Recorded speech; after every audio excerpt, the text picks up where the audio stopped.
I don't know who this message is speaking to today, but I prayed and I prayed that it reaches the right person.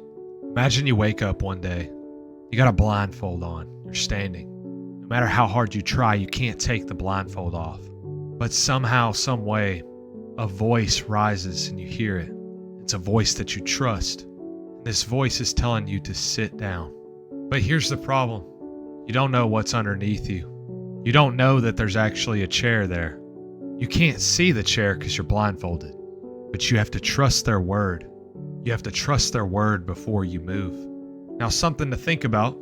If you don't trust their word, you're going to stay standing up. If this voice is telling you to sit down, I will give you rest. That's what the Lord says. You can choose to stay standing. Your legs, you're going to grow tired. You're going to grow weary. But the voice of the Lord can be trusted. Jesus reminds us that we find our rest in Him. So you're blindfolded, you can't see the chair, but the voice that you trust is telling you to sit down. So what do? Do you sit?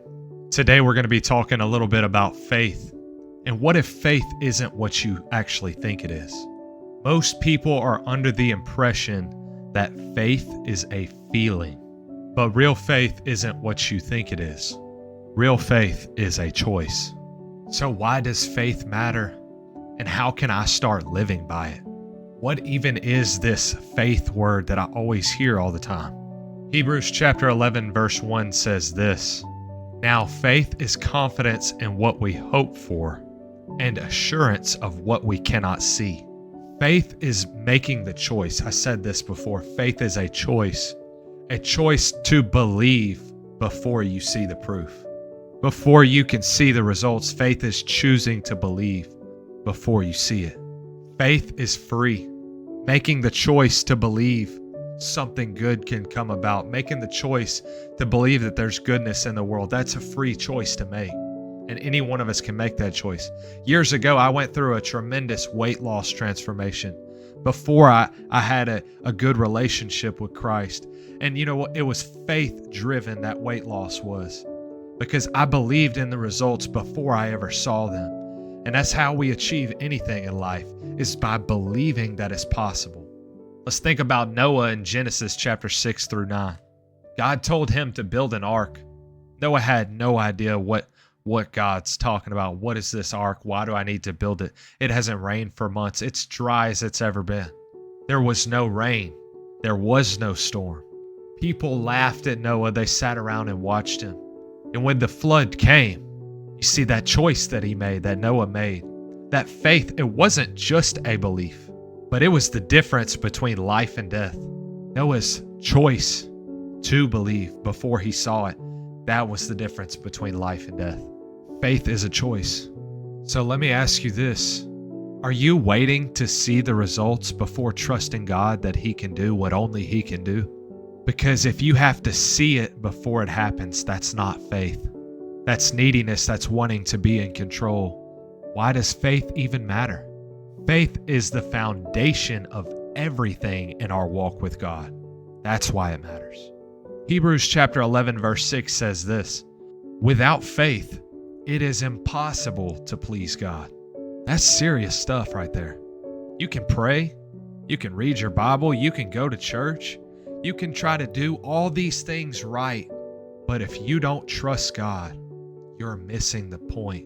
You're missing on all the blessings that He has in store for you.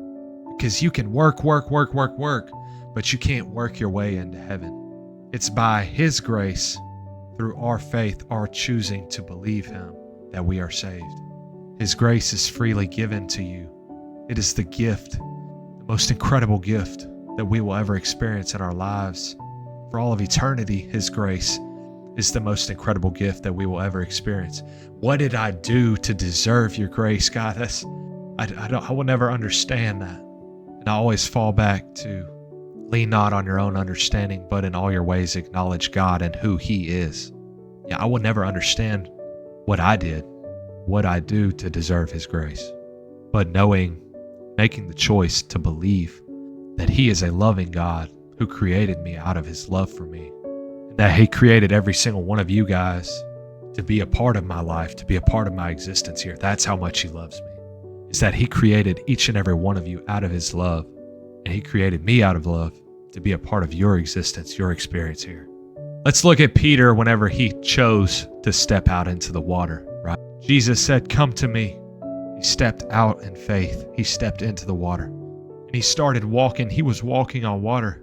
And as soon as that fear and doubt crept in on him, just as fear and doubt creeps into our life at times, whenever we choose to try to be in control, we try to do things our own way, we choose not to have faith.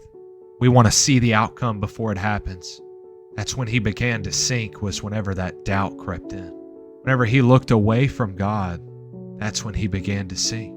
And that's a powerful reminder to each and every one of us that when we keep our attention and focus on Jesus, when we keep our attention and focus on him, he will make your path straight. But when these distractions come up and you start looking to the things that go against his word and what he says about you, that's when we begin to fall, and that's when we begin to sink. Our lives here is just but a vapor. It's the blink of an eye, guys. Life is more than just the fleeting pleasures of this world. Life is more than just material possessions. So when we think about faith, it's not about just starting strong, but it's about keeping our focus, our attention on him, on Jesus. And it's his strength that allows us to stay strong, because our focus is on him, the one who created you, the one who has you here, the one who created every single thing that you've ever known or will know. When your focus is on him, you stay strong, because you have the strength of the Creator working at your side. The source of everything is working for you when your focus is on him. What does faith in action even look like? How do I live by faith? I don't understand this. What do you mean? How do I live by faith? Faith is moving even whenever it doesn't make sense. James chapter 2, verse 17. So faith by itself, if not accompanied by action, is worthless. It's dead. So you don't wait. You don't just sit around and wait for all these stars to align, for all these things to be perfect. Oh, then I'll have faith. Then I'll believe. I'm going to wait for things to go my way and then I'm going to believe. No, it doesn't work like that. You're missing the point. As you step out in faith, you look to the one who created you and you say, God, I'm trusting you to see me through this before it all works out. I'm trusting you, God, the one who's gotten me through every single moment, every single situation I've ever been through. And here I am in this moment, sending you this word, sending you this message. Your past victory should be what builds your faith. He builds our faith every day and we don't even know it. Faith is what speaks life onto yourself, onto others, not fear. Faith is not coming from a place of fear. Faith is coming from a place of love and life.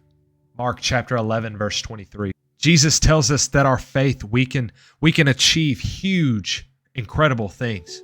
And that if anyone says to this mountain, move from here to over there, and you don't have a single doubt in your heart, but you believe, it will be done. Let's just sit here and ask ourselves this question. And I want you to really think about this. What kind of words are you speaking over your life? What kind of words are you speaking over your friends and family's life? Are you speaking fear over your life and the lives around you? Are you speaking doubt and excuses over your life and your friends and family's life? Or are you speaking faith? Are you speaking in the authority of Jesus Christ that it can and will be done? You may be on a mountain right now. Everything may be going good for you. But faith stays even when the going gets tough. Faith stays when things get challenging. Job chapter 13, verse 15 says this, though he slay me, yet I will trust in him. Job had an understanding and a wisdom that a lot of us do not have, that even though he lost everything, he held on to the promises of God. He had faith that God, you are so much more than the fleeting pleasures of this world.